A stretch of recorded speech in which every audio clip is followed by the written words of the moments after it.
What are the sources regarding Christianity? And some of you might be even asking, Nabeel, why should I even believe Jesus is real? Why should I ever even believe that he's a man who existed? The first thing I'm going to start off by telling you is that it is incontrovertible according to the historical principles of investigation that a man named Jesus existed in the first century.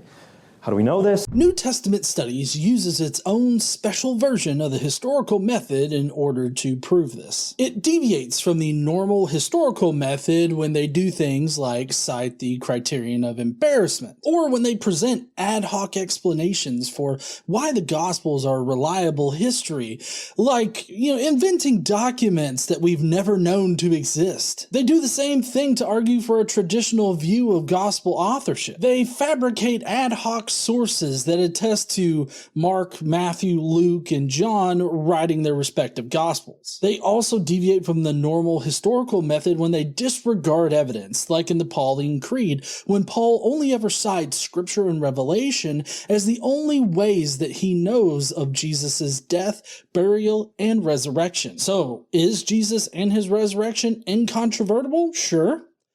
To Christian scholars who are only looking to historically validate their faith. And keep in mind that this is the majority of the New Testament scholarly community. This community does love their token skeptics, but they are sure to keep everybody towing the bare minimum Christian line. The fact is that the evidence for not only Jesus' resurrection, but also his very existence is very thin. If Jesus did exist in history, given the evidence that we currently have, we can't know anything about him. All supposed facts are ad hoc speculations made from dubious conclusions about the evidence.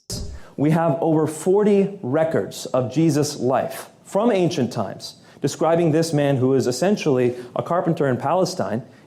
No, we don't. With historical sources, what we want are independent textual evidence. This would be independent of any fabricated information about our subject. But also, we hope to have some kind of first-hand eyewitness account of the events happening. Whether that be reported through somebody else recording the eyewitness account, or copying from the eyewitness account, or it being an eyewitness account itself. The best account written about Alexander the Great was written 500 years after he died. The reason it's considered the best biography about Alexander is because its author, Arian, used first-hand eyewitness evidence. The best that we have for Jesus, his death, and his resurrection is Paul's account. Paul didn't see or meet Jesus while he was supposedly walking around on earth. His information didn't come from any human person. This information was only revealed to Paul after Jesus supposedly died and resurrected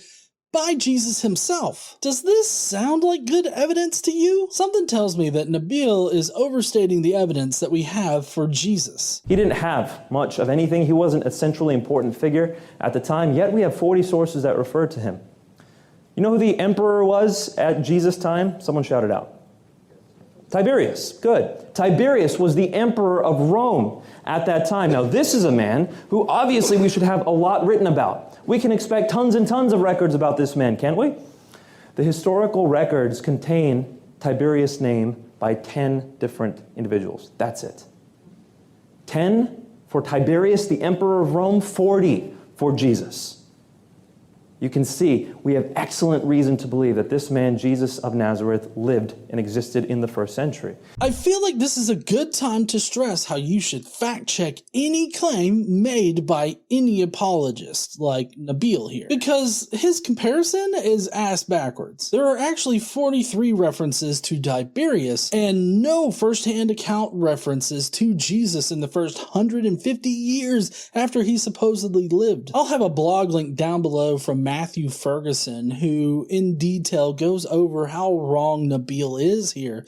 But ultimately, this particular slogan that he's using just clues us into the fact that he's being spoon-fed this information from Gary Habermas and Mike Licona. They coined this slogan back in 2012, and as soon as they started saying it, it was demonstrated to be false. The only indication that we get that Tiberius was the emperor of Rome during Jesus' supposed time on earth comes from Luke's gospel. Matthew's gospel actually has Jesus' birth taking place 10 years prior to Luke's gospel. Apologists have to literally move historical facts around in order order to harmonize these two accounts. And this is the apologist's historical method in a nutshell. Misrepresent the information as long as it's being used to prove biblical reliability. In this context, I only fault Nabeel for not doing his due diligence and checking this information that confirms his bias. I blame Mike Licona and Gary Habermas for both misrepresenting the information. That's why very, very few, in fact, I could probably count it on one hand, actually,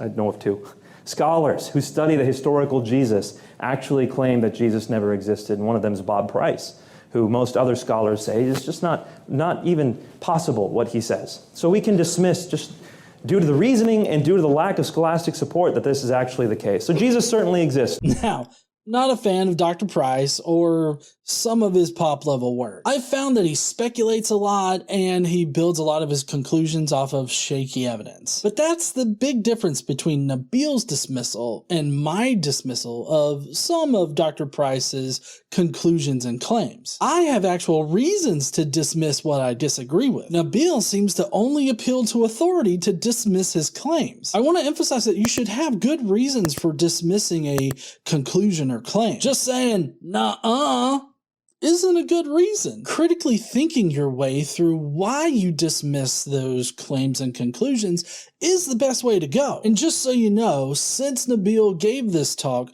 2 peer-reviewed books have been published that academically support the mythicist position. My guess is that this won't affect Nabeel's feelings about the historical Jesus. Regardless of that, there is scholastic support for this position, despite what Nabeel is saying in this video.